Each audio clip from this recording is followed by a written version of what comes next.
আসসালামু আলাইকুম প্রিয় বন্ধুরা, সবাই কেমন আছেন?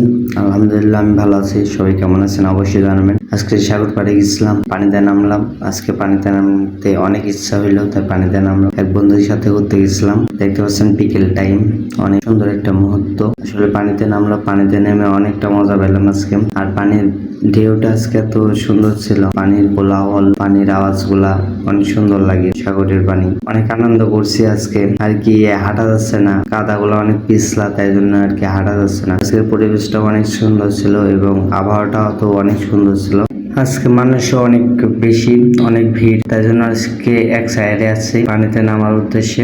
আর কি এই সাইডটাতে লোক অনেক কম, তাই জন্য এই সাইডটাতে আসা। আর অনেক মজা করছে আজকে এই দিনটায় অনেক মজা করছে। বিকেলটা আজকে মুহূর্তটা অনেক ভালো করছে। তো আপনারা চট্টগ্রামে এসে থাকলে অবশ্যই পতেঙ্গা সাগর বেরিয়ে যাবেন। কক্সবাজারে কমতি না, কক্সবাজারে সে ভালো লাগে আমার কাছে। অনেক পরিবেশটা অনেক ভালো লাগে। আমার বাসার কাছেই পাই আমি বিকেল টাইম ঘুরতে যাই। আমার বাসার পাশেই বিকেল টাইম ছুটির দিন, অফিস ছুটির দিন আমি ঘুরে বেড়াই। আসলে সাগরে গেলে একটা অন্যরকম মজা লাগে, অন্যরকম ফিল আসে। দেখতে পাচ্ছেন কত সুন্দর একটা দৃশ্য আজকে বিকেলে। তো আপনি যখন সাগর পাড়ে আসবেন, সাগরের পাড়ে দাঁড়াবেন, তখন আপনি বুঝতে পারবেন আপনি কতটা তুচ্ছ, কত ছোট। এই বিকেল টাইম বেড়ালে মনটা ভালো থাকে, সারাদিনে ক্লান্তি দূর হয়ে যায় এবং পানির কোলাহল শুনলে অনেক ভালো লাগে। তাই জন্য আর কি ঘুরতে আসি, বিকেল টাইমে ঘুরতে অনেক ভালো লাগে। তাই জন্য ছুটির দিন সাগর পাড়ে চলে আসি। ভিডিওটি ভালো লাগলে ভিডিওটি শেয়ার করে এবং পেজটি ফলো করে পাশে থাকবেন।